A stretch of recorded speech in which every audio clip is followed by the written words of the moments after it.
tonight. So, welcome back to the Daily Football Yapper, or also known as the Tactical FC page.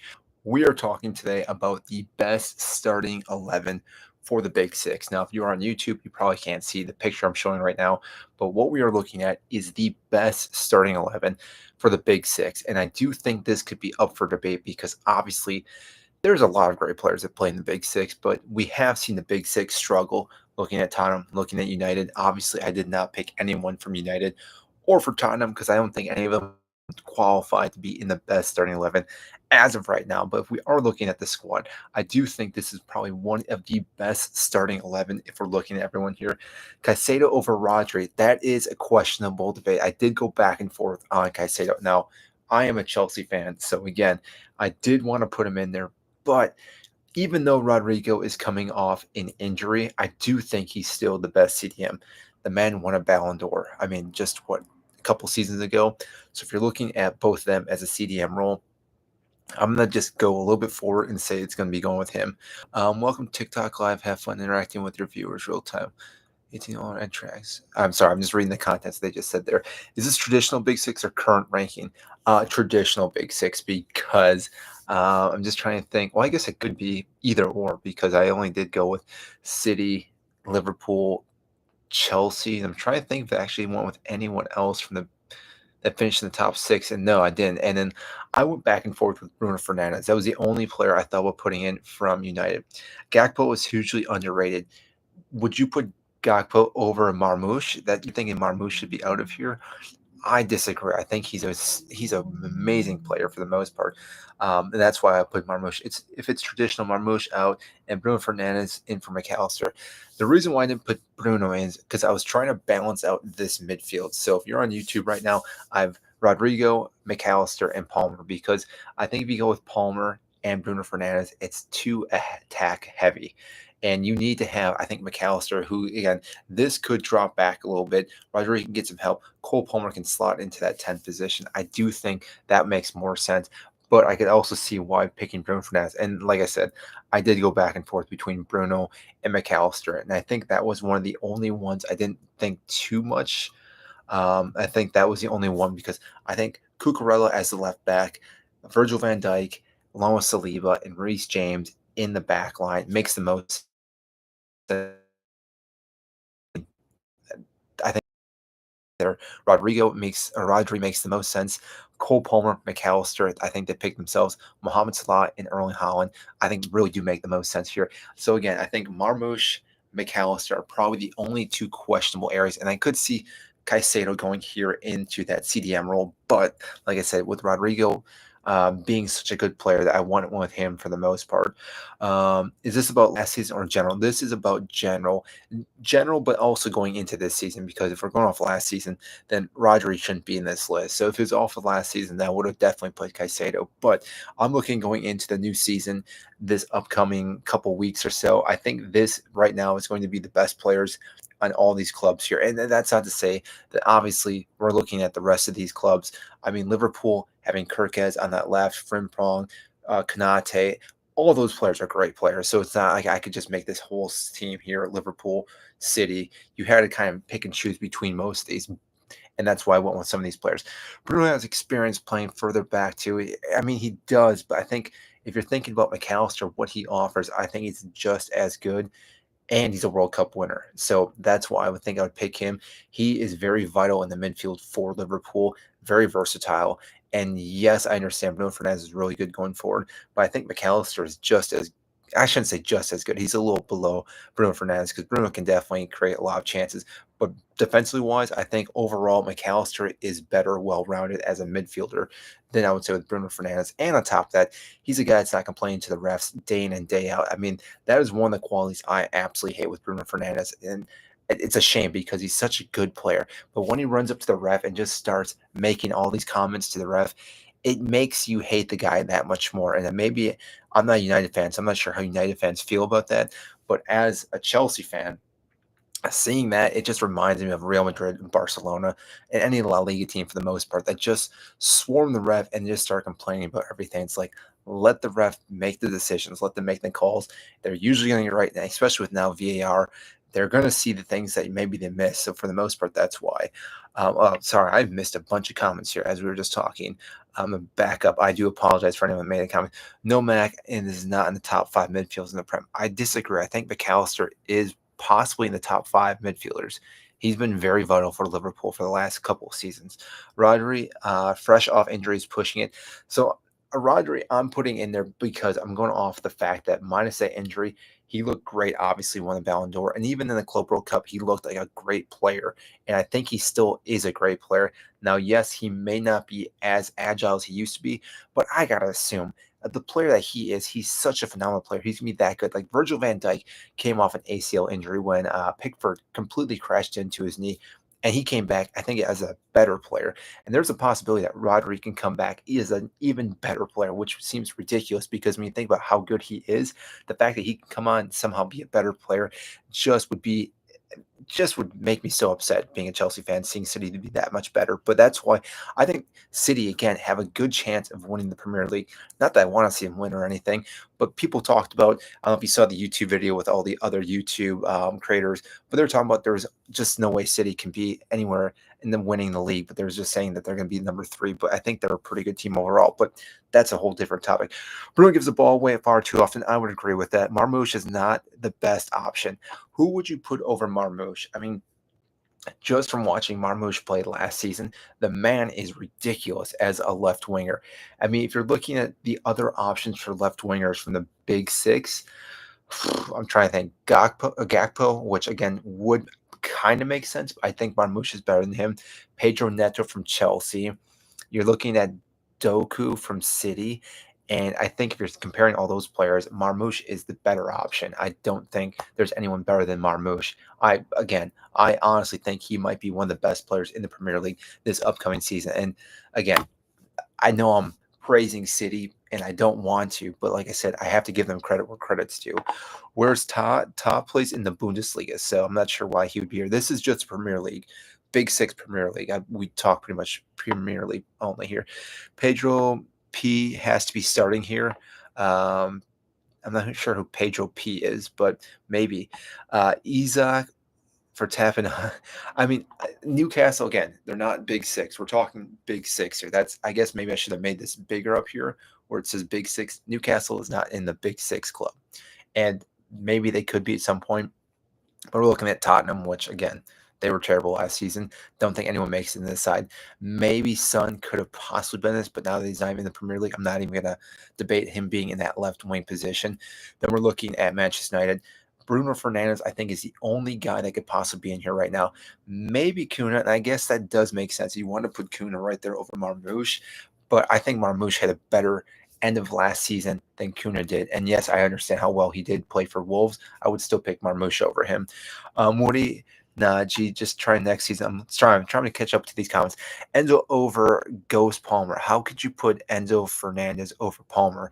Palmer is the beating heart of the attacking third for Chelsea. Like everything goes through Cole Palmer when they're attacking.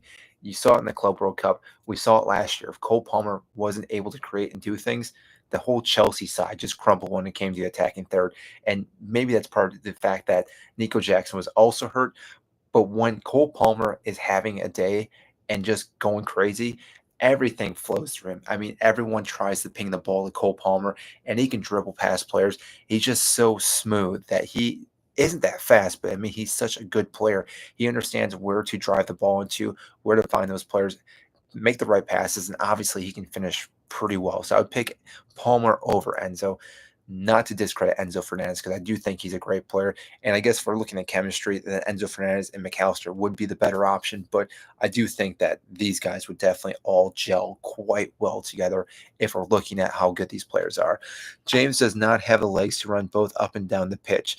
I mean, he played 30 games this past season. I think he can do quite well. And if we really wanted to, tactic wise, Reece James could slot into the midfield and we could just see a 3-2-2-3 for the most part. Like, I mean, tactics wise, Reece James is very flexible when you're thinking about Pedro Neto over Marmoush. I mean, I love Pedro Neto, but I got to put Marmoush over Pedro Neto if we're being honest here. Thank you. Finally, Marmoush. I don't know why people don't rate him. I'm a Chelsea fan and I love him.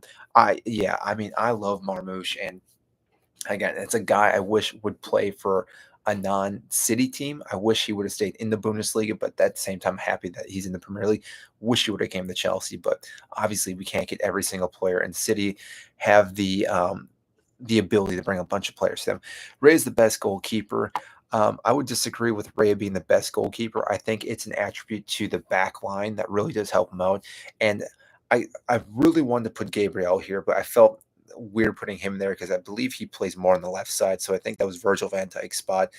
But if you're looking at Arsenal's defense, Saliba and Gabriel is just an absolute gem of a partnership. And I think that helps out massively when it comes to Rhea. And that's not the same with, I mean, Virgil van Dijk and Konate obviously have a great pairing as well. And therefore, again, doesn't allow Allison to see as much. But Allison still makes ridiculous saves all the time. Like if there's any mistakes made in that back line, he's still picking up the pieces and making the saves that he needs to. And yes, he did have some injuries, but if I'm looking at both keepers and it's a coin flip on who we're taking, I'm taking Allison every single day over David Ray. And again, great goalkeeper. I wouldn't be upset if he was at my club. He's a great player. Ekitike is better than Gakpo. That might be pushing. I'm not too sure yet. Casado has to get in. I probably should have made a bench for when we're looking at this because I think Caicedo was one of my options. I could have slotted in here, but again, I want to give Rodri the chance just because I can't move this. This image is stuck here, by the way. I can't change this now that we're in the live. Like that's stuck there. At least from my understanding, I cannot change it. But I did go back and forth with Caicedo and Rodri, but I had to go with him just being the Ballon d'Or winner a couple seasons ago. Bruno should be in the starting. I disagree. Neto better than Salah. Did you see Neto at the Club World Cup? I did see Neto at the Club World Cup, saw him in person, but I've also watched Mohamed Salah through the entire season in the Premier League. I'm not going to take out Mohamed Salah. Like he is arguably one of the best players to play in the Premier League. And I'm definitely not taking him out. And I know I mentioned this in a different live here, but the fact that these two guys play for Egypt, it's quite ridiculous. Like I really hope that we get to see Marmoush and Mohamed Salah get to play multiple seasons at Egypt. I know Mohamed Salah is coming closer to the end, and Marmoush is kind of stepping into that role. But to have both those players out on their wings, and I understand they don't have the depth like all these other national teams do, but it's still going to be fun to watch these two guys play together in their national team.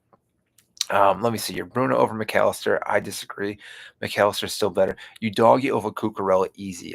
That is questionable. I'm not sure why you think Udogie would be over Cucurella with how well Cucurella was this past season, and not just for Chelsea, for what he did for Spain too. I mean, the man has been on fire for about 2 years now. And again, I think he's going to get better and better and better. He's able to drift into the space so well. Enzo Maresca obviously knows how to utilize Cucurella and obviously knows how to use the right back too. But again, Cucurella pretty much stopped everyone, and even during the Club World Cup was phenomenal. We saw him against PSG, and yes, you could argue it's a friendly competition, but still shut down PSG and shut down pretty much everything coming down his side throughout every single match last season. And again, you could say that maybe throwing maybe Udogie in there. I almost wanted to put Kirkes in there, but I couldn't put him in there just yet. Bruno over McAllister. I feel like a lot of people are thinking Bruno over McAllister, but I'm gonna disagree with that one. Someone loves to see how is Rice not in this laugh. Where exactly would you put Rice in? Like who would you put Rice over? Because he's not better than Cole Palmer, he's not better than McAllister, and he's not going to be your CDM. Because if I'm picking a CDM, it's rather Rodri or Caicedo, and that's not to discredit Rice because he's still a good midfielder, but he's not this amazing midfielder. He's a good midfielder. He's just right below maybe the elite level as of right now, and he still has time to be a great player. But if I'm looking at this, McAllister has won the Premier League. He's won a World Cup. He's very vital in the midfield.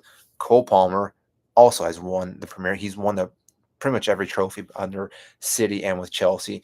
And Rodri is a Ballon d'Or winner. So I'm not sure how Rice would take any of those guys out for the most part. Probably shouldn't have done two players for each team. I mean, I could have done, but now I'm thinking about it. Chelsea's the only one that has. I don't know. I guess City do. We have three in there, don't we?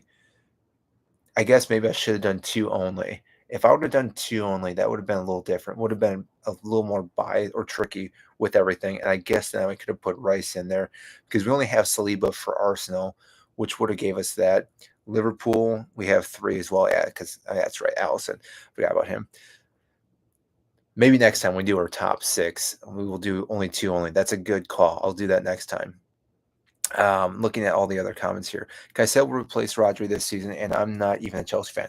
I wouldn't be surprised, but from past history of what we've seen with Rodri do in the Premier League, I have to still give him credit for everything. And even during the Club World Cup, I think he looked pretty good. He definitely is very vital for City. Like him getting injured last year is probably the main reason why City fell off a cliff last year because not having a CDM, they had to rely on Kovacic for such a long period of time, and he's not a CDM. He can be a central midfielder, but he can't play that role as well. And then I'm trying to think, they brought in Nico Gonzalez, and I'm trying to think of the other player they brought in to try to fill in that gap. They just couldn't do it, and because of that, City definitely struggled. Obviously, Phil Foden struggled as well, and then because of all that, Erling Haaland really couldn't do what he wanted to do. Marmoush carried the team for quite a few matches, I would say. But overall, if he's back in that squad, he's going to look so good. And therefore, again, I have to give credit for him. Let's see here. Sorry if I'm missing some of your comments here. Let's go back. Verts and Bruno should be in here. I mean, if we're looking at Verts, who are we taking out for Verts? Are we taking out Marmoush? Are we taking out Holland? Or are we taking out McAllister? Because he pretty much plays in this area. And he's a good player, but he hasn't done anything in the Premier League yet. So it's hard to put him in the best starting 11 for Big Six since he hasn't played in the Premier League yet. And he obviously could go above and beyond, be a phenomenal player, but I couldn't put him in there right now. Dylan hasn't played in the Prem yet. He would be next season, though. I'm not sure who Dylan is, but anyways, Bruno is not going over Palmer. Yeah, I can't put Bruno over any of these guys. It's just from basing off last season. And again, it's not to ding him too much, but how poor United was last year really did affect all the players' values at United. I mean, again, he can easily return. United could easily turn back into the top 6. But like I said, I have to put that into the factor in who I'm picking on this list here. Caicedo over McAllister. Change it to a 4-2-3-1. So anyone that's in right now, if I can change this image, I would. I don't believe I can change this image. So otherwise, I would love to get the feedback to change this a little bit. And I did go with this formation a little bit more heavy attacking because I do think Rodri can just fill this entire role for the most part. 38 GAs Bruno, not more than any midfielder in the league, and that's not even Bruno Fernandes did not have 38 goals and assists in the Premier League. You're looking at all competition. This is just Premier League. Because if we're looking at all competition, that's not a fair assessment because we could look at Chelsea playing the Conference League, and I'm not going to equate what happened in the Conference League and say that helps their GNA.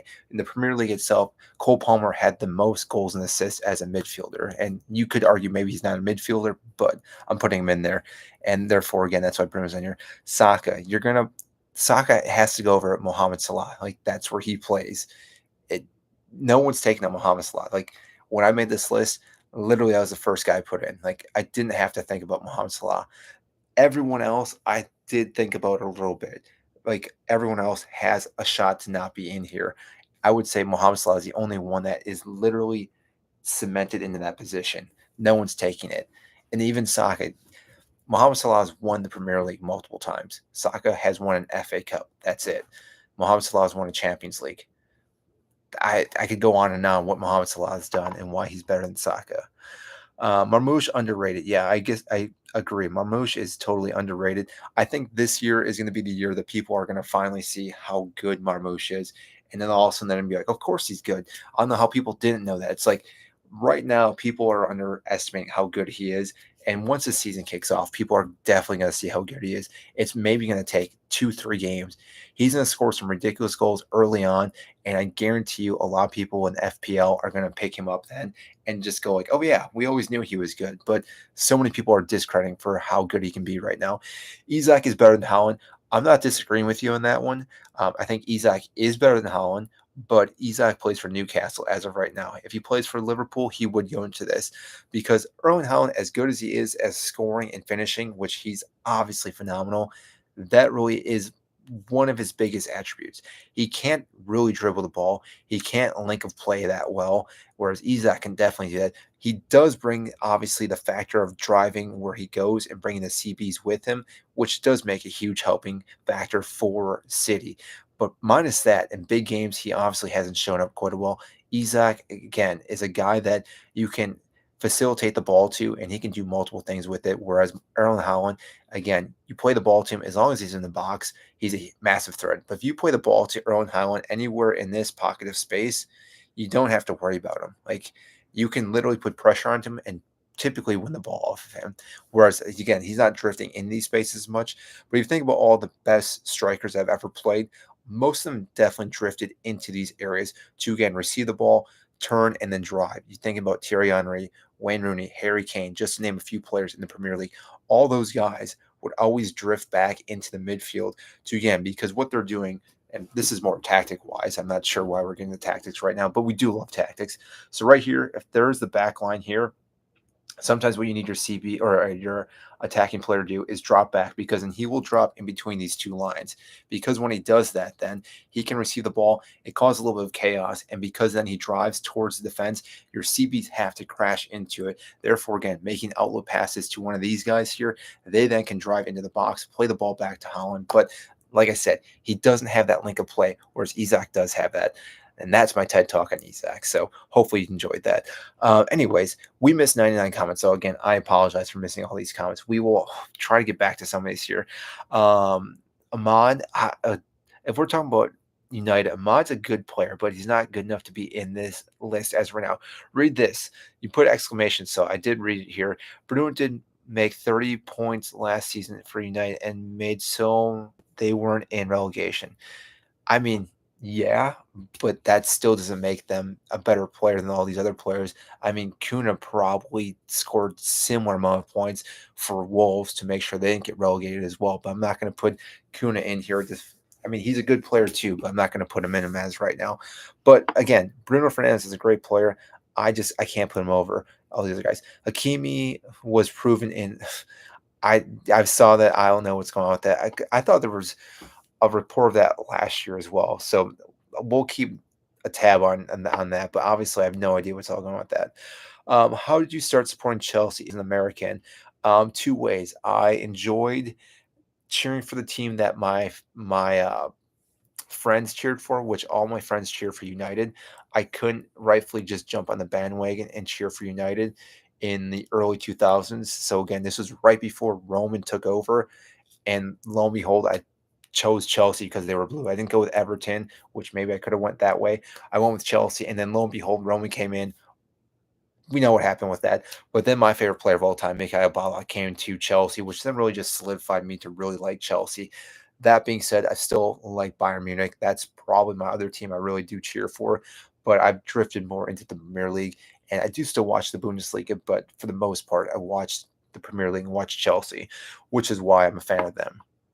So I guess it was a benefit or lucky that my friends all chose United. Had they chose a different club, I don't know if I would have became a Chelsea fan. Um, Terrible list. I know this is absolutely terrible. Moderator 818555892. I can't believe I made this list. Maka has been probably at least top three most consistent in the league. I agree. I think okay, McAllister, if you go back and look at since he joined Brighton, really has not put in a bad shift as a midfielder for multiple seasons now. Like each and every week, he's a guy you know he's going to put at least an 8 out of 10 performance. There may have been like one or two performances. I know he got a red card the one game, which I don't think he actually should have gotten a red card. But if you look at him consistently throughout his entire time playing the Premier League, it's typically an 8 out of 10 performance each and every time. And he still does the grunt work. He's really getting where he should be, is constantly putting the high pressure in, especially when Jurgen Klopp was there, helped with the gegenpressing, and therefore, again, that's why he's definitely better. No Bruno. Yes, no Bruno is in this list. Bruno over McAllister. Bruno doesn't have a World Cup. McAllister does. Gabriel is better than Saliba.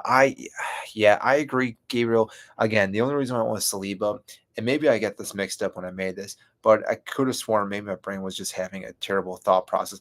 Saliba plays more on the right side, if I wasn't mistaken, and Virgil van Dijk plays more on the left. I thought so, or maybe that's flip flopped because again, I should have done it the other way. And therefore, again, I was comparing Gabriel to Virgil van Dijk. If I'm picking those two guys, I got to go with Virgil van Dijk. But that being said, I do think Gabriel is a phenomenal center back. I do almost argue that he's one of Arsenal's best players. So, like I said, maybe I should have went with him over him. Romero over Saliba, absolutely not. Romero is an injury crisis waiting to happen week in and week out, and also is ready to get into a fight almost every week. That man I don't understand hasn't been sent off more matches. Like even when we're looking at uh when was it? Was it against Chelsea, if I'm not mistaken? If he pulled on Cucurella's hair, but maybe I'm mistaking him as another player. But there's been multiple instances that Romero could have easily been sent off with a direct red, but it just doesn't happen. So yeah, he's a guy I'm not gonna have. Where's Solanke, your top goal scorer this season? Solanke is not in this current list because of again Tottenham. I don't think are warranted to be in this list, despite the fact that they're in the Big Six. I'm still going to pick Erling Haaland over him because we're looking at how this is going to go from last season's into this season. How was Bruno in your team easily top three in the Prem? Bruno, you think Bruno Fernandes is top three in the Prem for midfielder or for players overall? Because I can already tell you, if we're just looking at players overall, one, two, three, those three players are already better than Bruno Fernandes. And like, I didn't even have to think about that. This man, again, has done more in the Premier League than Bruno Fernandes has. This man has won more things than Bruno Fernandes, and he hasn't been in the league very long. This man has a Ballon d'Or. Easy to pick three of those guys over him for the most part. And I'll even pick McAllister over him too. Let's see here. You're the reason why Chelsea are bigger than Arsenal. I mean, I don't know if I'm the reason for it. I gotta assume it's the players playing for Chelsea that make them bigger than Arsenal, and they actually lift trophies. It definitely helps out. You could argue that obviously Arsenal finishing second is still a good achievement, but at the end of the day or end of the year, end of a decade, you're looking back at how many trophies were won. And right now, Arsenal have won one FA Cup since 2020. So we're going on to the back nine or the last five of this decade. And I don't think Arsenal is going to win anything the next 5 years. That's just prediction. Obviously, things can change, but being a Chelsea fan, I don't think they're going to win anything. All right, let's see here. Gabriel and Verge. Oh man, sorry, I just saw that Gabriel and Verge would be a good pairing if one played right. Virgil van Dijk as composed CB, Gabriel as destroyer. Yeah, again, both of them. They're both very, very good players and very intelligent players too. They know exactly where to be at any given time. Virgil van Dijk he reads the game so well. Like it's frustrating watching him play because you think your team is going to break down Liverpool, and then Virgil van Dijk just makes like two or three steps, and he's already where the pass is, or the ball is going to be, or the pass is going to be made, and just like stops it immediately. And that goes along with Kanate as well. Like both those guys understand where each other is going to be. It's the same with Saliba and Gabriel. They both have just an absolute beautiful pairing going on that they can almost telecommunicate with each other. Like they know if one guy goes forward, the other guy's dropping back. One guy goes left, the other goes right. They always know. Where if you watch other clubs, like especially with Chelsea, with all the injuries they had with their CBs last year, when we had to go through Colwell, Fofana, Tosin, Badia Shield, Chalaba. I'm trying to think of all the other CBs that came in each week, week in and week out to rotate your CBs. Again, you don't build that confidence, which makes it really difficult for your back line to be a very strong back line. And then obviously that affects your goalkeeper as well. So, like I said, Allison having Kanate and Virgil van Dijk in front of him makes a huge difference. Raya having Saliba and Gabriel in front of him, and especially all the other players too. I mean, their left and right backs too make a huge difference. Does Reece James have injury problems? I mean, he has, but I gotta assume last year he played 30 matches, plus he played in the Club World Cup this past summer, and it seems like Maresca is playing him well. And luckily, right now, Chelsea is very fortunate with having Malo Gusto as a backup or another option because they do play similarly because obviously they're right backs, but they also play completely different as well. So depending on who Chelsea are playing, we can obviously go with Reece James. We can rotate Reece James into this midfield section, which we definitely did multiple times. If he rotates into the midfield, he's not running as much up and down, but even as a right back, he's not constantly bombing up like we see with Malo Gusto. Like Malo Gusto is up into the attacking third here. Reece James typically hangs out here. Yes, he does drift into the attacking third here, but if he is, he's more or less whipping the ball in, or again, hanging outside this area right here, where he had that beautiful assist against Manchester United. I mean, the spin he did and then crossing the ball to Cucurella, I mean, was absolutely beautiful. And so, again, going to remember that one for quite some time. So that's why, again, Reece James, as a set piece taker, is probably one of the best set piece takers right now in the Premier League. And on top of that, I mean, again, he's just a rock solid defender as a right back. Granted, if he does have an injury, then he's not going to be there. Bruno better than Palmer. Palmer ghosted for about 6 months. I mean, Bruno Fernandes ghosted for the first 6 months. I don't understand how people forget about this. Like, Bruno Fernandes did absolutely nothing for probably the first 4 months in the Premier League, and then got better and better. Cole Palmer was like massively great in the beginning of the season, dropped down, and then picked right back up where he was.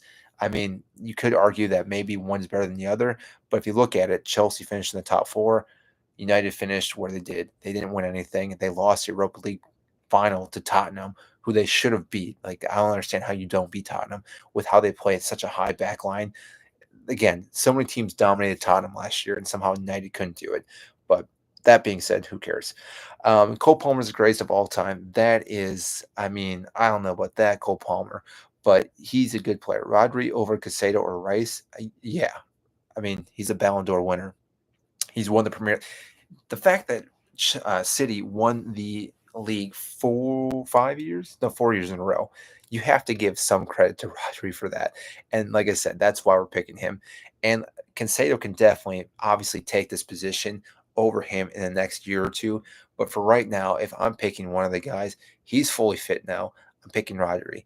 Even if, again, I love Caicedo, I think he's a great player, and I do think he goes under the radar for the most part. I still have to pick him. Like, hands down, going off just past results, you have to pick Rodri. Unless, I mean, again, you're a diehard Caicedo fan, which then you could. Would put Caicedo over Rodri just because he was injured. I mean, yeah, but like I said, Rodri is back fully fit, and he played in the Club World Cup, and you could see already how much of a difference he made for City. So again, he's not actually hurt anymore. He's fully fit. He played, I think, 2 or 3 games full 90, or at least close to it. Shirky greater than someone. I didn't see what you said. Did you see? Sorry, I'm going by a little too fast. I'm like pausing. You say Bruno wasn't good for 6 months, but you can put Marmoush in the team, and he's signed in January. Yeah, I can, because Marmoush was in the running for the top goal scorer in the Bundesliga. He left the Bundesliga, and I don't know exactly where he finished. He's finished in the top 10 for goal scoring. He left in January and then came to City, and he scored 7 goals, scored the goal of the season, and also was massively immense for City. Like, he came in and injected plenty of opportunities for City to get back into the top four. Like, if you recall, City were struggling in December, January. They obviously bought multiple players. They bought Marmoush, they bought Nico Gonzalez, they bought I'm blanking on the defender's name right now. Something with a K though. Something with a K. If someone types, I'll see it then. And they bought one other guy too. But the fact that they had to go and buy multiple players just to get back into running into the top four. But Marmoush was definitely one of the players that made a huge difference. And like I said, if you watch what Marmoush does, goals and assists obviously make a difference. I mean, you win games by having goals, but this man off the ball makes a huge difference. And like I said, with how creative he is with the ball, sometimes he plays the ball to another player who then plays the ball to Holland. He doesn't pick up an assist, but yet he was definitely vital in scoring those goals. Like, he made a lot of the runs, he made a lot of the balls, he made a lot of different things going on, therefore, again, creating chances for other players to run the pockets of space. So, again, a great example of this would be if you watch the Club World Cup, João Pedro for Cole Palmer's, I think is his first goal, maybe the second goal, literally makes an overlapping run. Cole Palmer fakes the pass to him, then drifts into the middle, does a fake shot, then kind of stalls, and then shoots the ball. João Pedro doesn't make that run. The defender doesn't try to then defend João Pedro. He doesn't get in the goal. He doesn't get an assist, but yet him making that run helps out that area for Cole Palmer to then drift into the middle of the pitch to score that goal, which, like I said, You're not going to see that in the stat sheets, but if you watch the game, you watch and do an eye test, you can see how some of these players are that good. But like I said, sometimes goals and assists aren't everything in the game. Is it soccer or football? Depending on who I'm talking to, Jay Jones. If I'm talking to you guys, it's football. If I'm talking to a random person on the street in the States, it's soccer. Because if I say football, they're going to assume I'm talking about the game that you play with your hands mostly. So therefore, again, depends who I talk to. Otherwise, we call it foosball as well. In what world is McAllister better than Rice? And I don't know who the other person was. In what world is McAllister better than those players? It's this world. The man's won a World Cup. The man's won the Premier League. The man's won a Champions League, if I'm not mistaken. So let's just think about all this. He's won all those things. What's Bruno won? He's won a Nations League, a Euros, which again is not a bad thing, FA Cup, League Cup. McAllister's a better player. And yes, I understand it's a team sport, but if we're talking about what this man brings to the table, he's more of a well-rounded midfielder, which you definitely need if you're looking at your teams. Because think about if we could have went with Bruno Fernandes, we could have went Cole Palmer, and then we could have went with, I'm just trying to think of another attacking player that we could have thrown in here. And if you put all three attacking players, like this team right here is well formed. Like I tried to figure out how to best run his team because Mohamed Salah obviously can do everything on this wing. Cole Palmer can hang out with Mohamed Salah. He can drift past him. He can drift into the box. Again, anyone can play the ball into Haaland. So again, that's why we're picking him. Marmoush can drop back deep. He can play this area. McAllister can drop back deep. He can also crash in the box. Rodri can cover this entire area as a defensive player. He can also crash in the box too. We've seen him score multiple goals for City and obviously some crucial goals, especially the Champions League final where City did win. Reece James can cover a zone on this right side, can come in, whipping balls into the box. We obviously know how good Saliba and Virgil van Dijk are. And Cucurella is arguably the best left back right now in the Premier League. And I would say possibly in the world. But again, that's me being biased because I understand there's some other players that you could definitely throw into the mix.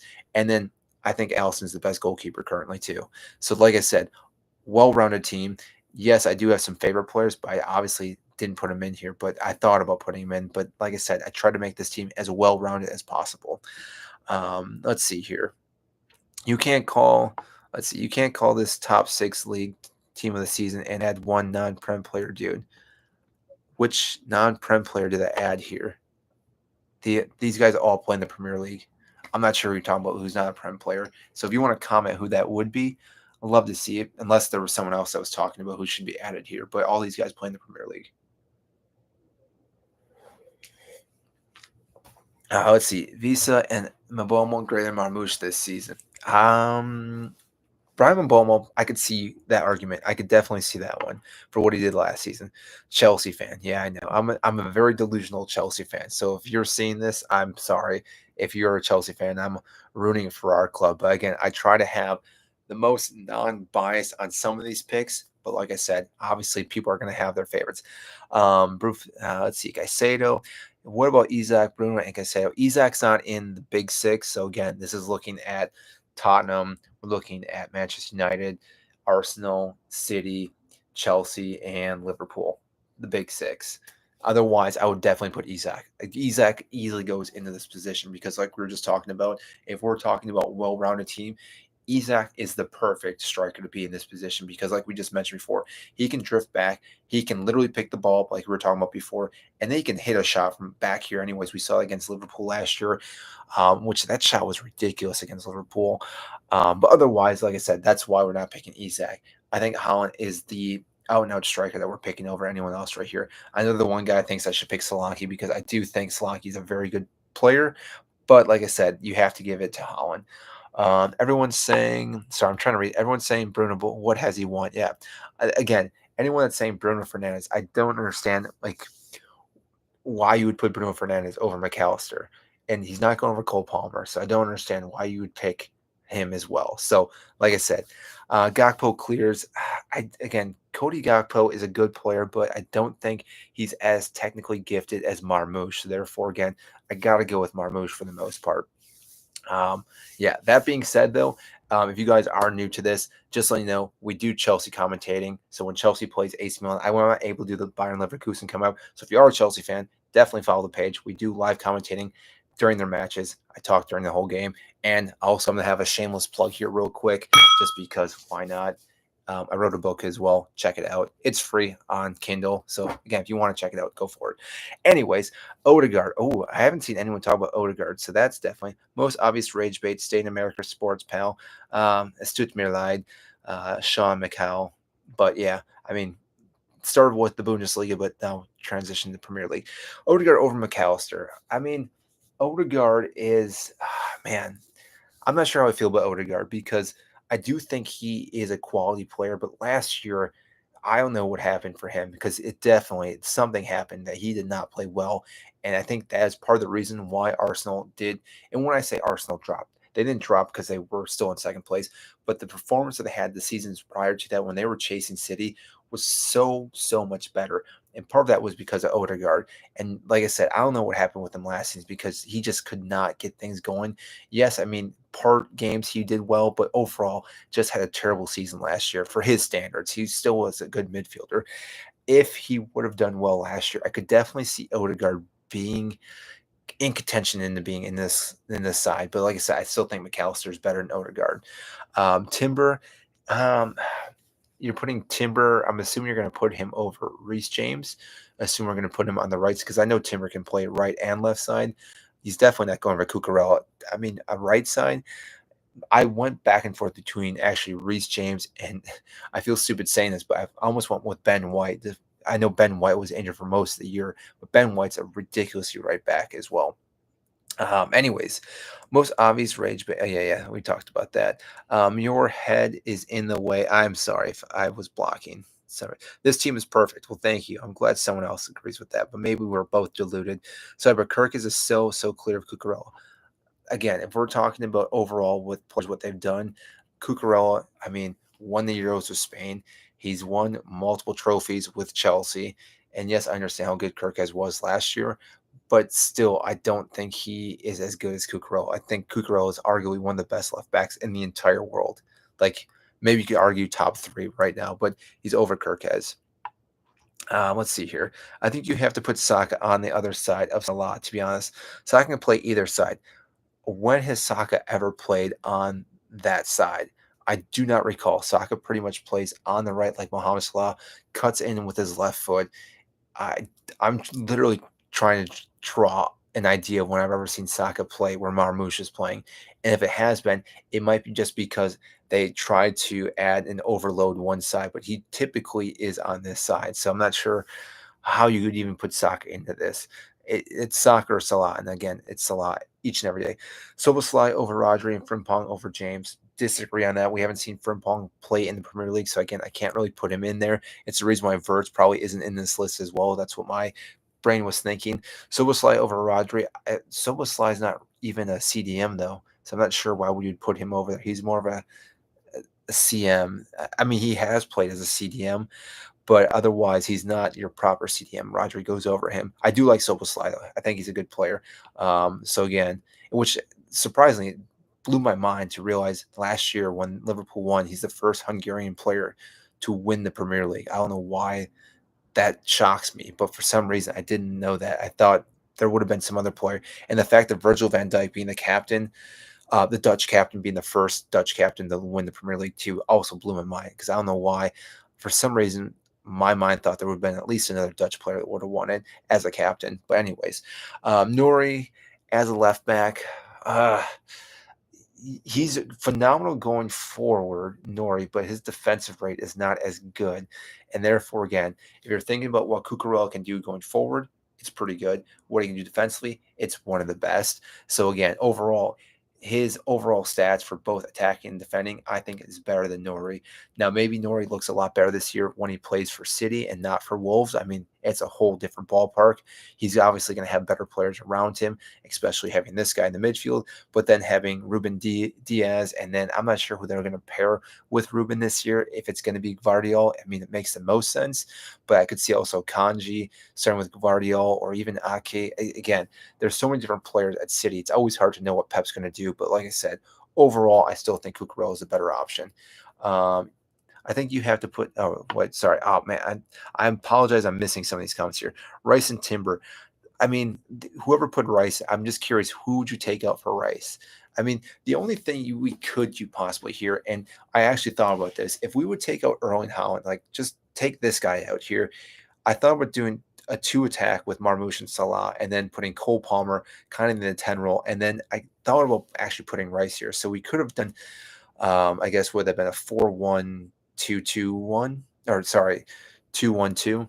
But I thought I had to put a proper nine. I think a 4-3-3 just seems to be the most common nowadays. But like I said, I did think about taking out Holland and putting in Rice, dropping obviously this player into the midfield, Cole Palmer drifting into this. And I think that would have worked out quite well too. I think that still would have been a very balanced team. Rice has to be there, carried Arsenal on his back. I mean, he did, but also I would say that Saliba and Gabriel also carried Arsenal for their defensive rate. Not that, again, that doesn't take away what Rice did, but like I said, you have to also credit what both their defensive rate did as well. How do people say no Rice when he isn't even, what did it say, Caicedo? I mean, I don't know if that just jumped. Name one Premier player this year that's new signing that will disappoint. One new signing that will disappoint. Let me think of a player that's going to disappoint. I mean, mm, my gut says Gyökeres just because, again, playing for Arsenal, but I just can't see him actually struggling. Um, I'm trying to think of anyone that I feel like almost all the signs that came in, they all seem like they're good signs. So it's hard to really pinpoint anyone that's going to be bad. And I never hope any players will be bad. I could see Frimpong struggling a little bit. I think the Premier League might be a little more difficult. And when I say he struggles, I just don't think he does the output that he did at Leverkusen. But that's going to be my shout, but I think he still should be fine. And there's the possibility that Connor Bradley, I know he's injured right now, Bradley, but if Bradley comes back fully fit and plays well time and time again, he can also then push Frimpong to the bench. So again, there's that possibility of that. So we'll go with him. I'm not gonna lie, Kirkes gets defensively and offensively based on last season. I mean, if we're looking at defensively wise, Cucurella was better defensively wise, stat wise. Offensively, I'm not too sure on that. I would have thought Cucurella had more going forward with goals and assists, but I could be mistaken. I don't. I wish I was one of those guys that could just memorize all stats, but I cannot. I just remember individual performances, and I think, like I said, Cucurella was the better standout player for the most part. And again, I'm a little biased. I'm putting also the Club World Cup into the mixture here, and also international. So again, what he's done for Spain, I'm adding that as well for this player. Bruno, no, Bruno, sorry. Let's see here. If I go up just a little bit, people who watch footy would know this. I'm not sure who is. Isak's not here because he plays for Newcastle. Timber has to be there. Locked. Sorry, I was just trying to see what they said about Timber. Has to be there. Locked down the best wingers in the world with an injury. I mean, yes and no. I mean, if you lock down the best wingers, they would have been in the final, just to say the least. I mean, PSG still kind of steamrolled them for the most part. Rafinha, Yamal, Pedri. This is for the Premier League. Sorry, AASHU. This is not any other league. Otherwise, I mean, Yamal would be definitely in this list. Shirky, I can't put him in here. We haven't seen him play yet, unless you mean that's going to be one of the flops. I highly doubt it. He's such a good player, but I cannot put a guy who's just been signed and put him in this list yet because we haven't seen him play in the Premier League. And we've seen countless times where players come in from different leagues, they look amazing, and then you drop in the Premier League and they just play absolutely horrible. And again, I hope that doesn't happen for any of these players. Obviously, I always want to see players thrive and play well, but again, it's going to happen. Some players are going to struggle. Some other players are going to take their spot. Confidence can go low. And when your confidence is completely low, you're going to struggle as a player just in general. And therefore, again, we may not see them play for very long for whatever club it is that they play for. All right, let's see here. This would sound interesting, but I like the idea of a Prem club signing Bradley Barcola. Barcola would be a good signing. I thought he extended his contract though, but I could be mistaken on that because I thought Arsenal at one point was in the race to sign him, but maybe I'm mixing up with someone else. But I thought they were trying to sign him at one point. Son over Marmoush. Son's not in the Premier League anymore. Sorry. So again, this is Premier League only. So again, if Son was in the league, I could possibly put him in here, but his age is definitely catching up to him. But he's going to do phenomenal MLS. Like he's going to light up the MLS so bad or so good, however you want to say that phrase. And it's going to be kind of comical to watch him just look so good. And I think he's going to have a good time in the MLS. I think he's going to enjoy it. Obviously, he has a huge fan base following him around too. So I think anywhere Son goes, he's loved for the most part. He's one of those players that I can't really think of any club that hates him for the most part. I mean, I'm sure there's some clubs that do hate him, but overall, he's just a guy that you really do enjoy. I mean, even off the pitch, he's a great guy too. So, like I said, I wish the best for him. And like I said, if he was still at Tottenham, I may have put him in this position, but I still Marmoush would have probably been picked over him. Bradley not leaving right now. Are we talking about Bradley Barcola? Or are we talking about Connor Bradley? Because I'm not too sure because I mentioned both players. But Bradley, Connor Bradley, like I said, could take Frimpong's spot in Liverpool. I do think he's a good player, and now that Trent Alexander-Arnold is obviously gone, like this would have been the time for him to shine, and he did well when Trent was hurt. So again, it's not too surprising that he would easily step into that role. Raya and Saka, I mean, like I said, we can't put Saka into this list. It's because Mohamed Salah is just you cannot take this man out. Like if anyone in the comments here thinks that Mohamed Salah should not be in the starting 11, you might need to get your head checked. I'm not going to lie, because what the man has done for Liverpool for so many seasons and what he's probably going to again do this season, like there's a possibility that Mohamed Salah, I think, could break the assist record this upcoming season. Not that I want to see him do it, but I could easily see him do that this year, especially if Isak goes to Liverpool. But even if they don't get Isak, Ekatike playing the 9 role, they obviously have Verts, and Verts can play as a false 9. They have Cody Gakpo that can play on this left side. He's pretty much fully fit every single season. Like, I don't remember the last time Mohamed Salah missed multiple games. Like, it's ridiculous how a guy that his output, how like much he like how intense he is as a player, and obviously playing for Jurgen Klopp with the gegenpressing that they were constantly just putting like all this pressure on defense, just constantly playing for 90 minutes, not just Premier League, but obviously Champions League, FA Cup, and everything else. And yet somehow he never got hurt. So that being said, like I said, he could easily pick up 21 assists this upcoming season. Like I said, he should have broken it this past season, but Darwin Nunez just could not find the back of the net. Like if you would have put anyone else, like think about this. If Mohamed Salah played with Erling Haaland, these two guys would probably just absolutely smash every single record. But unfortunately, or fortunately, depending on how you look at it, they do not play together. Mohamed Salah has to deal with Darwin Nunez, had to deal with a few other guys too through the years. It's like when Ozil had to deal with Giroud as his number 9, or like I said, Cole Palmer had to deal with Nico Jackson. It just happens sometimes. Or even Bruno Fernandes having to deal with Hoyland just happens sometimes. Sorry, I'm missing some of the comments here. Verts in McAllister out. I can't put Verts in here just because, like I said, we haven't seen Verts play in the Premier League. There's obviously potential that he goes on and does phenomenally well. But like I said, I can't put a guy who's just been signed and put him into the starting 11 because we haven't seen him perform at all. And therefore, again, Timber, like I said, I enjoy these other players over Timber. I think they're better than him as of right now. The one player, which again, I did think about was MLS from Arsenal. I think he obviously has potential to be a great player. And therefore, again, I'm curious to see what happens this year with him because I thought for sure Calaforino, the Italian player. I'm just going to call him Cali.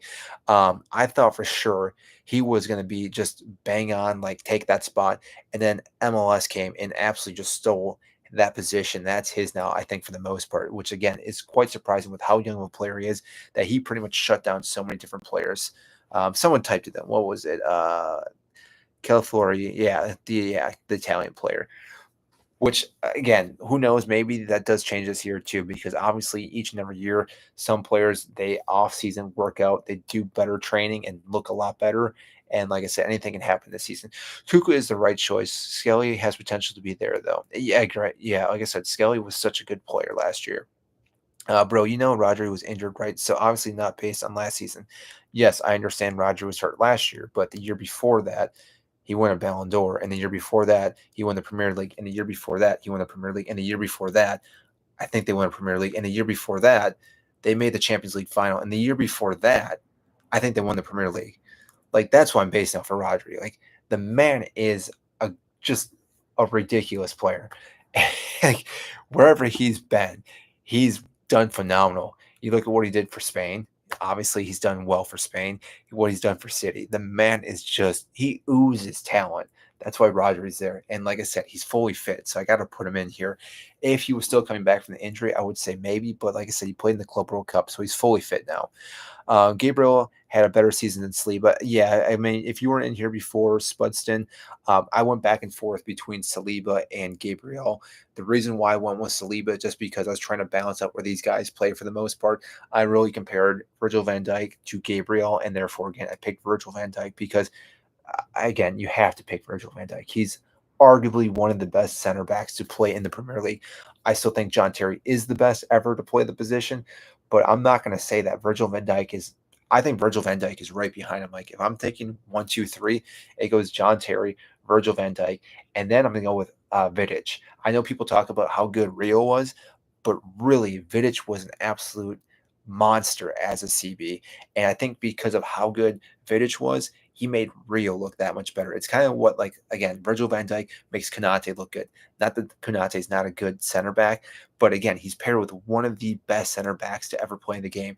Same with Saliba. I think Saliba is a great player, but he's also with Gabriel. Gabriel makes Saliba that much better. And obviously, Gabriel is a massive threat attacking third. I mean, on set pieces, he scored how many goals last year for Arsenal, which, like I said, you obviously want to see it, but that's why I also picked John Terry's number one. He has the most goals as a defender. He had a season where they only let 15 goals in. And again, just a guy that was so good at playing his position. Off the pitch, hate the man, but again, that's a whole different story. On the pitch, he was a great player. Okay, so let's see here. So no Saka, outrageous. ML Roots, who again, people that want Saka into this list, who exactly would we take out of this list to put Saka in here? Reece James is literally my hypothetical. I mean, Reece James was fully fit last year. I think he missed like 2 or 3 games. Vidic was this is better raw CB than Virgil van Dijk. I mean, I guess if you were going to compare Virgil van Dijk to Vidic, I could see how you could go with one or the other. But like I said, they're both below John Terry as of right now. But Virgil van Dijk is still in the league yet. Like he still has seasons to catch up to what those guys did. So like I said, I could definitely see it. Average for Premier only HUD because of 2 free kicks. Is that for Declan Rice? Yeah, I mean, they were phenomenal free kicks. I'm not going to say they weren't for Declan Rice, but that being said, I mean, you can't base off 2 set pieces that happened in. Sorry, it's trying to get me to load back in here. 2 free kicks that were in the Champions League. So again, we're only looking at the Premier League here. This isn't. We're not factoring anything else into this picking line because, like I said, I think it's difficult because if you do look at outside other competitions, some players can bloat their stats. Like, think about this. And Cuckoo scored so many goals in the Conference League. I'm not going to put him in this list because he had so many goals and assists because of the Conference League. Like, I understand that was a league or tournament that Chelsea should have easily won, and they did win it. But like I said, I'm not going to use those stats to then inflate some of these other players. I'm just looking at the Premier League because, like I said, we're trying to pick the best Premier League starting 11 here. So again, that's why I went with some of these guys. Let's see here. Best BPL team: Allison, James, Saliba, Virgil van Dijk, Kirkis, Caicedo, McAllister, Palmer, Holland, Salah, Gakpo. Maybe I'm missing something on Cody Gakpo, but I don't think. I mean, he's a good player, but I may have to watch him a little bit more again because I don't rate him as high as some of the guys in here do, or who the people are talking about him. So I may have to go back and watch him. I do think he's a good player, but I don't think he's that good. Reece James, Bruno, no Bruno, so Bruno's not making this. You're only saying 2 free kicks because that's the only time you've seen him, y'all. You don't watch. I mean, I watched Declan Rice play quite a bit. Like I said, whoever just said that, I did go back and forth, and I almost thought about taking out Holland because I thought about putting Declan Rice into the midfield. So I thought about taking out Holland. So again, we're going to have Marmoush and Salah as our attacking players and drop Rice in here and have Cole Palmer as a 10. But like I said, if I'm looking at these 3 players in the midfield, it's difficult because if you're looking at your players you have to compete against, it's why Saka's not in here either. Saka's going against Mohamed Salah. All the other strikers have to go against Holland. Holland literally is going to smash records. And then you look at Cole Palmer. No one's better than Cole Palmer, what he does as of right now. Rice is average. I mean, he's better than average, that's for sure. The way Cole Palmer is here, why would we not put Cole Palmer here? Have you not watched Cole Palmer play? Like, it's absolutely brilliant what he can do with the ball. And when he receives the ball, like watch go and watch Cole Palmer. Just a little bit of a highlight. Like he literally will receive a ball and it looks like he takes a bad first touch, like a big touch, but he literally places his ball like where he needs to run into, and he can beat two defenders right on top of him by what he does. Let's see. Sorry, trying to read some of the comments. Not Beck. I mean, I guess people are thinking Reyes should be in there, but like I said, I got to go with Allison. He's won the Premier League. He's won the Champions League. He's done so much more. And like I said, I know I just said I'm not trying to take in other stats from outside, but again, if we're comparing two top-notch goalkeepers, I then have to go into what they've won. Raya hasn't won anything. Allison has one thing. So again, I got to give it to Allison here. Um, let's see. Stop lying. I mean, I'm not sure what I'm lying about. Isaac isn't in here. He plays for Newcastle. That's not a big six. So again, we're not going with him as of right now. Yet he could obviously, if he goes again, if he goes to Newcastle or goes to Liverpool, he goes into this position. Are we watching the same TV? Depends. Where are you watching right now? I'm watching my screen. Bruno is better than Palmer and McAllister. On what world is Bruno Fernandes better than Palmer or McAllister? I really am genuinely curious how you think Bruno is better than both those guys. Like this guy is leagues above Bruno Fernandes. Like what he does and what he's done international wise. Cole Palmer is already surpassed Bruno, and he's only what 22. He's won the Premier League. Again, I understand he was playing for City, won the Champions League. He's won pretty much every single trophy. Like this man oozes confidence. He shows up in finals. He's pretty much scored or assisted in almost every final he's played in. And he's only 22, going to be 23 for the most part. So I don't know how you could pick Bruno over Cole Palmer. And yes, I'm glazing him for the most part because I'm a Chelsea fan, but he deserves it as well. Like that's how good Cole Palmer is. Let's see here. Where do the international? I missed that comment. Hopefully I can go back. Where does international wise? You just said Prem only. Like I said, what I was saying about the international wise, like if I'm comparing two like close players, like if I have to go and try to pick how I'm going to pick these guys, I then am going to international or I'm going to outside leagues. So, like I said, if I'm looking at Rodri and Caicedo, I think both players are like pretty much head to head for the most part, where you can pick one or the other. Because of that, I then am now looking outside of the Premier League. So I'm looking at what Rodri's done. So Ballon d'Or winner, he's won the Euros, he's won the Champions League. Like that puts him levels above Caicedo right now.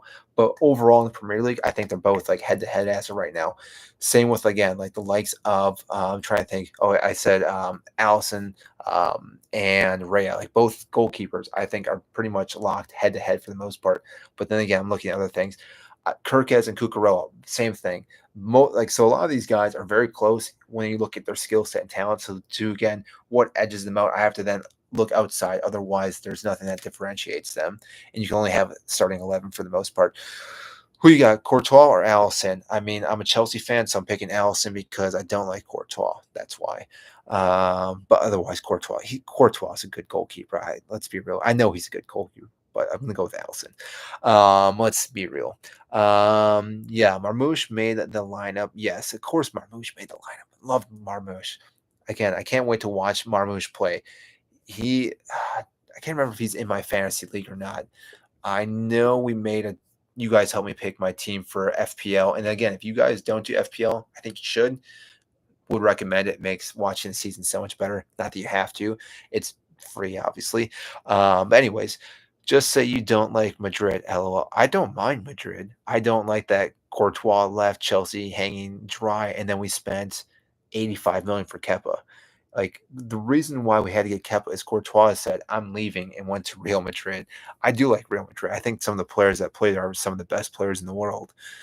That being said, I don't like that they also poach players and tap them up like Trent Alexander-Arnold. Looks like they're trying to do that Konate, and they did it with Rudiger as well.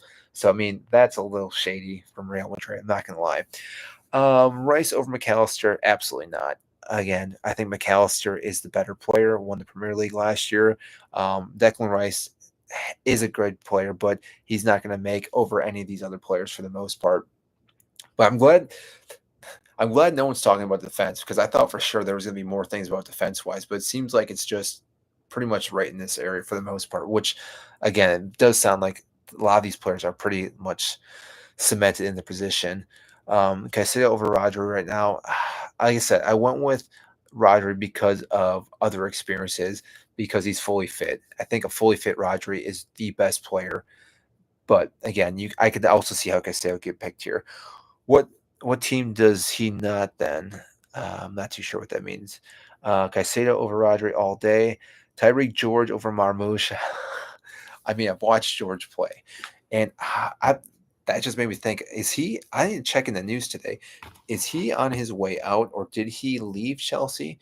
Because I know there was talks about him possibly leaving Chelsea now with everything going on with the likes of us bringing Garnacho and Xavi Simmons. So, which would be a shame because I think Tyreek George would be a good player.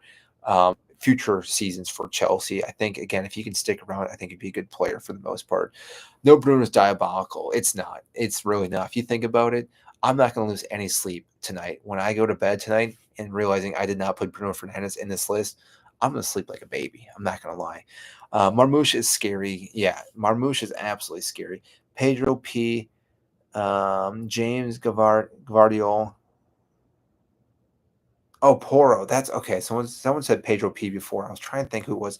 So we want Poro over James, Gavardiol over Cucurella. I mean, he played more as a CB, so I mean, I guess you could see how you want to put him there. Bruno over McAllister, Gakpo over Marmoush. Casper, I don't know about any of those. The reason why I'm not putting Gavardiol is because he plays more as, I think, as a CB. I think he's going to be transitioning to that role for the most part. He's not been playing as a left back as much, so therefore that's why. I mean, like I said, he is a left back, but I wouldn't be surprised if he plays as a center back this season. Like I think him and Ruben Diaz are going to be paired together for the most part. Semenyo, Loki, a good shout. Not gonna lie, I think Semenyo is a phenomenal player for Bournemouth. I think he should. I'm surprised he isn't being bought by a bigger club. Not that he should leave Bournemouth, but how well he played last year. He's definitely a good winger and definitely very vital for Bournemouth to do well this upcoming season. So yeah, I think he's a good player. But again, he's not in the big six. Bournemouth is in the big six. That's why we're not even looking at him for the most part. He's better defensively. I'm not sure who we're talking about. Cucurella is insane. No slander should be taken. I would agree with that. But like I said, I think Cucurella though is definitely the better player when we're looking overall defensively and attacking than Gavardiol.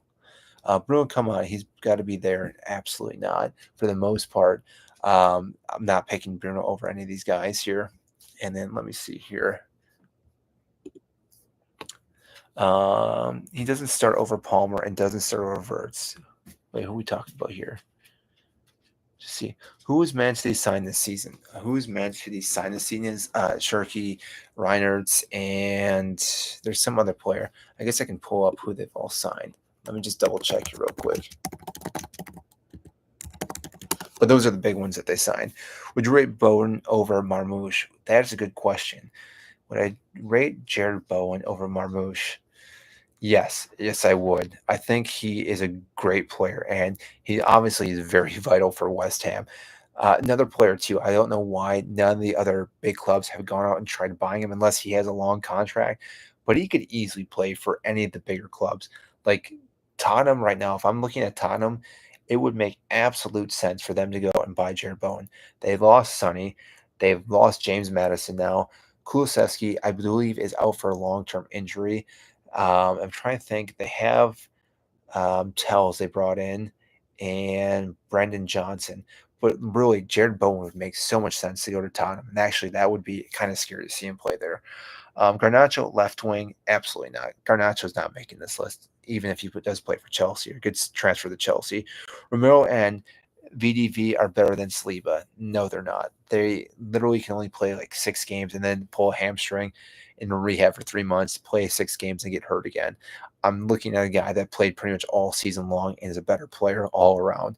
Bowen signed a 7-year contract and says he wants to retire at West Ham.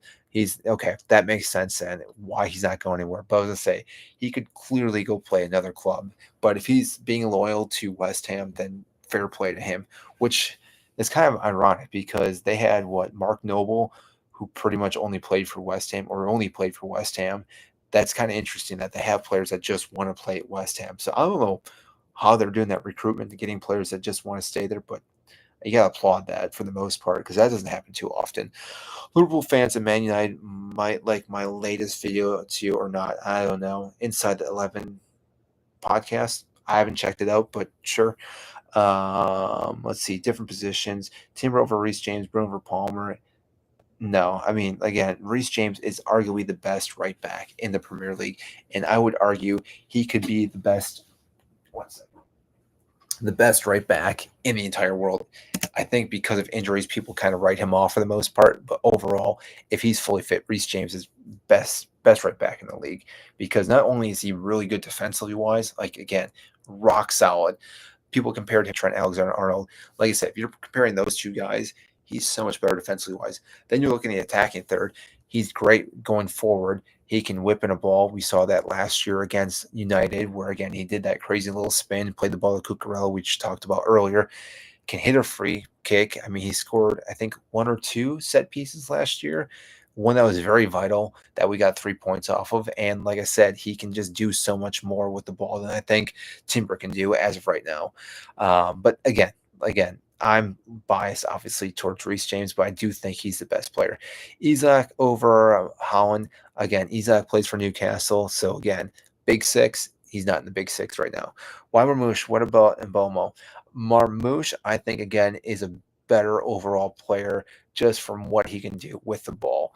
Again, Brian Mbomo is also a good player. This isn't to discredit him as a player at all, but like I said, Marmoush, goal of the season, just shows you, I mean, the raw talent that this man can do.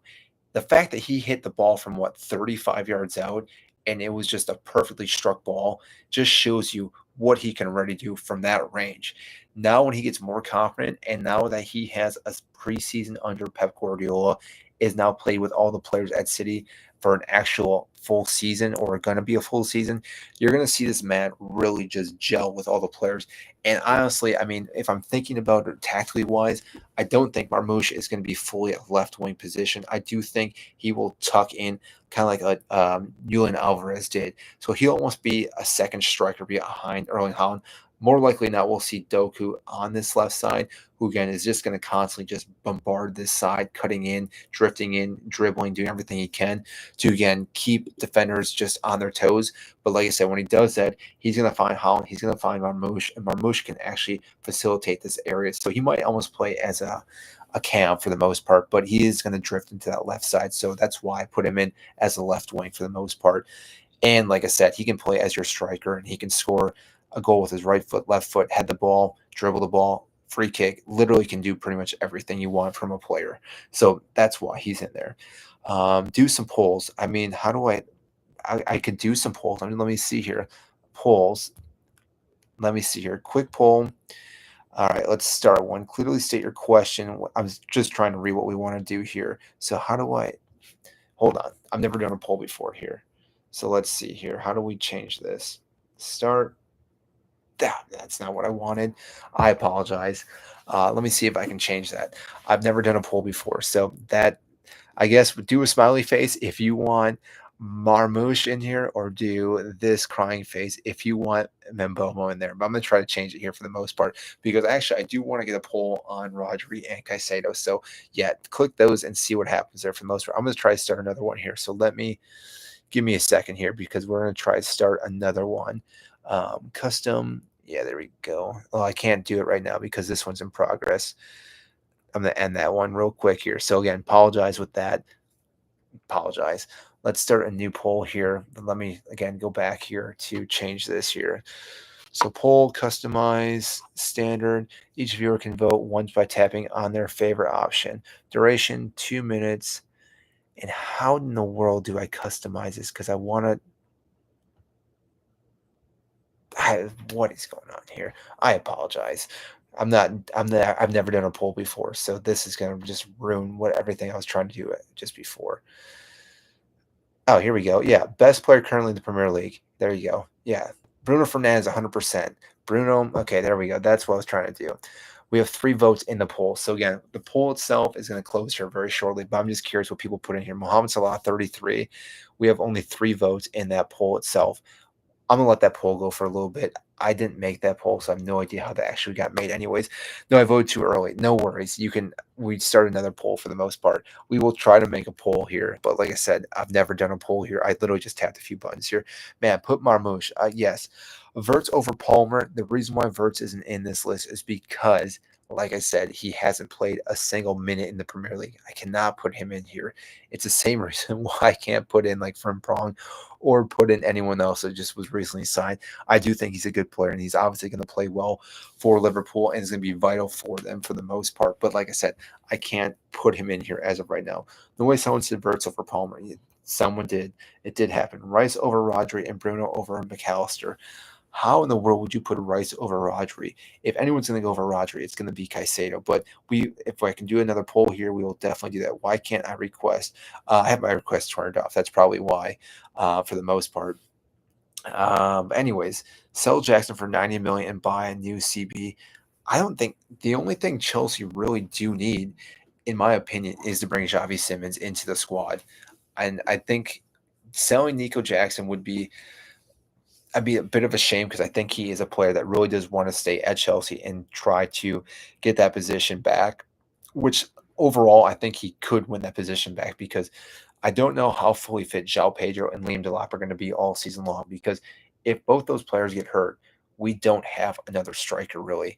We then have to rely on like a false nine with Pedro Neto because we sent out Mark Yu to Sunderland.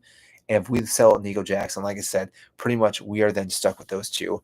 So we got 8 votes here for that poll. So let me see. Okay, I'm going to try to do another poll here. So each viewer can vote. How do I? Here we go. That I want to change this question, but how do I? When do you prefer to see me live? Now I want to do that one. Can I customize this? Here we go. Create a new poll. All right. New poll here. I'm going to put this in here. So let's see. Who should be picked? And this is for Caicedo, Rodri, and Rice because someone put him in there. So I'm really curious to see what people think here. Rice. Save. And okay, let's do that one now. Save. Sorry, I'm trying to now go back to do that poll. All right, start. We'll do that for 5 minutes. Let that poll run for a little bit. There we go. So we just ran. So, okay, poll is open now for who we should put as our CDM. We right now, currently, I guess we can run a poll for all the rest of the players if we wanted to. We can run that yet tonight if we wanted to. But right now it's for Rodri, it's for Caicedo, and it's for Declan Rice. I don't understand why you'd put Declan Rice as a CDM, though. He's not a proper CDM. Like, if you're thinking about making an entire squad here that gels really well, Rice cannot be there. He's more of your box to box for the most part, and I wouldn't put him in there. I guess we can do one for McAllister, Bruno, and Palmer, or I mean, I can throw some other midfielders in there. Rice is a central midfielder. I agree. I would never. Can Declan Rice play as a CDM? Yes. But I wouldn't rely on him to play it all season long. It's one of those that you could use him there every now and then. Pulls on the top left, make a vote. And yeah, I guess it's sitting on Reece James for the most part. So we have 13 votes in right now for Rodri, which again, I'm not surprised with that. But really, I'm surprised that people are voting more for Rice than Caicedo. But yeah, just curious on that one for the most part. Anyways, Isak over Holland. Isak isn't at Newcastle, or he's at Newcastle yet, so he's not at Liverpool, so therefore he's not in this list. How is Palmer over Bruno? One had 4 good seasons, the other had 1 good season and a mid-season. I mean, I would say Palmer's season last year was still better than Bruno Fernandes, and then Cole Palmer also had a better season when he played for City. And he only played a handful of games, but he was very vital for City for winning multiple trophies. So that's why I'm kind of picking him for the most part. Rice clears Caicedo. I don't know about that. I'm not sure in what world Rice clears Caicedo. Attacking wise, yes. Defensively wise, absolutely not. Caicedo is such a better player defensively wise. Marmouche, let's see. Honestly, how can it be Reece James when he's played so little? Reece James played 30 matches last year, Jacob. in last season. I'm not sure how that's so little. I mean, there's 38 games in the season. So I mean, maybe I'm thinking 30. That's from the rest of all the games themselves. But overall, like I said, he played so many games last year. It was actually one of his best